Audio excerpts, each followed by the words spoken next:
Ne demandez absolument rien si vous n'en avez pas besoin immédiatement. Ce que j'entends par là, c'est qu'on a tendance, et à mauvais escient d'ailleurs, on a tendance à demander tout un tas de choses. Une liste de livres à lire, des informations concernant une règle de loi, des exemples, j'en ai plein, mais pas qui me viennent à l'esprit là tout de suite. Bref, on a tendance à avoir ce côté un petit peu proactif, qui ne l'est pas vraiment. Mais vous savez, c'est l'expression qu'on a, donne-moi ça au cas où, ou prépare ça au cas où, ou envoie-moi ça au cas où. En fait, c'est le au cas où qui me dérange. Pourquoi ? Parce que d'abord, quand vous demandez quelque chose à quelqu'un, peu importe ce que c'est, votre cerveau, lui, il se met en stand-by, en attente de recevoir quelque chose. Donc du coup, vous allez vérifier, du coup, vous allez regarder votre boîte mail ou consulter votre téléphone, etc. En fait, vous attendez quelque chose qui ne va pas vous servir immédiatement. Mais comme vous l'avez demandé, votre cerveau, lui, il emmagasine l'information. Donc, vous devez recevoir. L'idée derrière cette approche, c'est que c'est un ersatz. Vous n'êtes absolument pas proactif. Le au cas où, en fait, il n'y a pas au cas où. Vous en avez besoin ou vous n'en avez pas besoin. Il n'y a pas de au cas où. Au cas où, c'est que vous n'avez pas envisagé les choses sous le bon angle.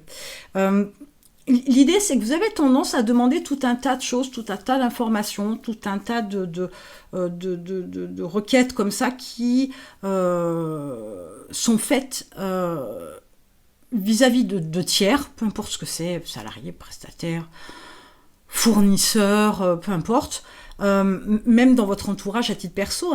Et la majorité du temps, ce qui se passe, c'est que ce que vous avez demandé, vous ne l'avez pas. Vous surveillez que vous le receviez bien, dans votre boîte mail, votre téléphone, etc. Sauf que bien souvent, les gens, ils oublient. Parce qu'il y a le au cas où. Pour eux, ça devient une non-urgence. Donc, s'ils ne le traitent pas, potentiellement, vous aurez oublié. Eux, ça leur fait du travail en moins.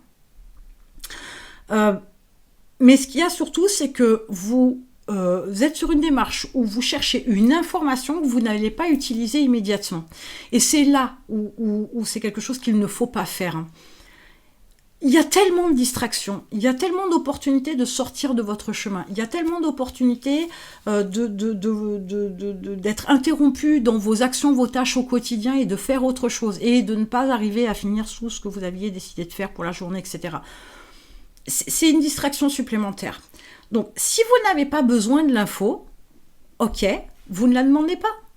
Alors, j'ai eu comme réponse une fois quelqu'un qui m'a dit « Oui, mais quand j'en aurai besoin vite et j'aurai jamais cette information rapidement. » Erreur.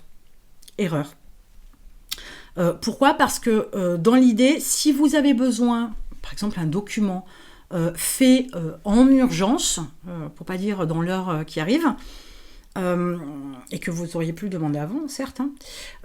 Si je voulais remonter la chronologie comme ça veut dire que... alors je vais donner un exemple pour que ce soit un peu plus concret. Une facture, par exemple. Ok. Vous avez fait un achat, vous n'avez pas eu la facture immédiatement, et vous la demandez, par exemple, en urgence, un mois plus tard. Je pourrais vous dire, c'est de votre faute ? C'est votre faute parce que vous avez fait un achat il y a un mois, vous n'aviez qu'à vérifier que la facture n'était pas arrivée sous 24 heures. À vous de passer un appel ou d'envoyer un email pour avoir la facture à ce moment-là. Vous ne pouvez pas exiger en urgence une facture qui date d'il y a un mois si vous-même, vous n'avez pas été attentif à ça. Oui, la personne est en faute, on est d'accord, mais là on n'est pas là pour se jeter la pierre, c'est pas l'idée.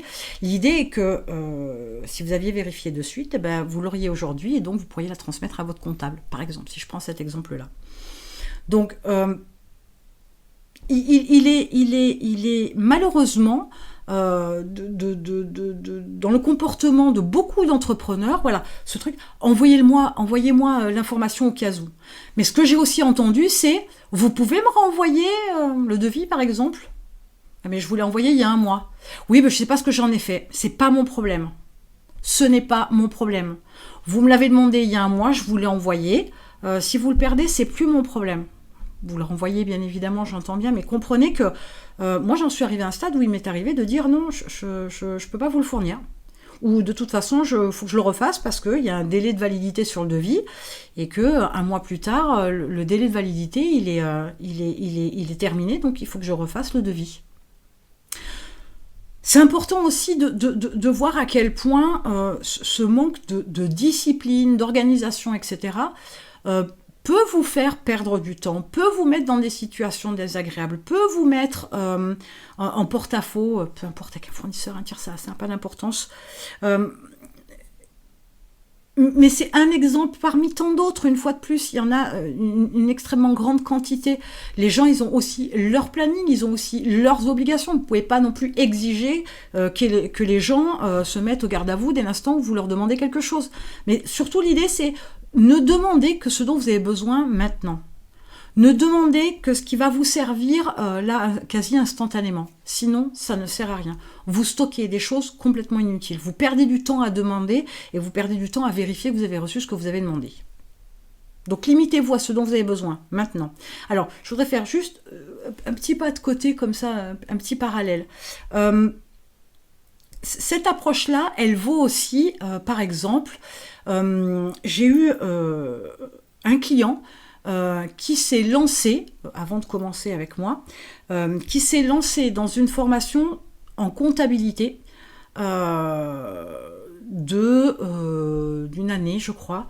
Alors, c'est une formation à distance, on est d'accord, c'est pas pour avoir un diplôme Bac plus 15 en expertise comptable.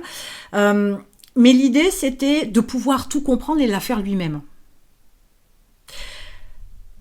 Le truc, c'est que, déjà, il faut un an. Ce qui va tenir la longueur, ça, c'est une autre histoire. Et le truc, c'est qu'en attendant, de toute façon, sa compta, elle est déléguée. Il y a quelqu'un qui le fait. Donc, il va se mettre la contrainte d'une année de formation pour avoir éventuellement un diplôme. Ça, c'est encore une autre démarche. Mais il va se mettre cette contrainte-là pour éventuellement utiliser ce savoir dans un an, qui, de toute façon, ce savoir-là, il est incomplet. Il lui fera faire quand même aussi des erreurs, bien évidemment, parce qu'on ne peut pas apprendre en un an ce qu'un comptable sait par son expérience et par son savoir qu'il a acquis depuis des années. Même un comptable de base, il n'a pas qu'une année de compta derrière lui, faut quand même remettre les choses à leur place, puis il se tient au courant de l'évolution de diverses lois dans divers domaines. Donc il est sur une démarche, il était du moins sur une démarche d'acquisition d'informations, de demande d'informations qui ne lui serviront pas immédiatement. Bon, voilà encore le genre de démarche qui ne sert strictement à rien. C'est une perte de temps, une perte d'énergie, une perte de plein de choses, et c'est tout sauf intéressant et rentable immédiatement. Accessoirement, l'idée quand même, je vous rappelle, c'est dans le développement de votre entreprise, c'est d'atteindre vos objectifs et d'en faire une machine à sous de votre entreprise, sinon ça n'a pas de sens. Mais vous comprenez aussi que votre job, c'est pas d'être expert comptable, ni même comptable dans votre entreprise, ça non plus, c'est pas ce que vous devez faire, vous devez diriger l'entreprise, mettre en place le système, le faire évoluer, la faire améliorer, etc. Mais en aucun cas faire la compta. Donc, ça sert à rien, ça sert à rien, vous n'aurez jamais l'expertise nécessaire pour pouvoir faire la compta dans votre entreprise. Un point, c'est tout. Donc arrêtez de vouloir comme ça des choses, de demander des choses, d'acquisition de connaissances, de compétences, d'outils qui ne vous serviront pas maintenant. Ça sert à rien, ni même si ça doit vous servir dans 6 mois ou dans un an. Apprenez ce dont vous avez besoin maintenant, demandez ce dont vous avez besoin maintenant. Pour le reste, on verra plus tard. Il y a tellement de choses à faire. Prenez les choses dans l'ordre. Et arrêtez de mettre de la confusion dans votre cerveau. À force d'anticiper comme ça sur certaines choses, en fait, vous n'êtes pas vraiment proactif.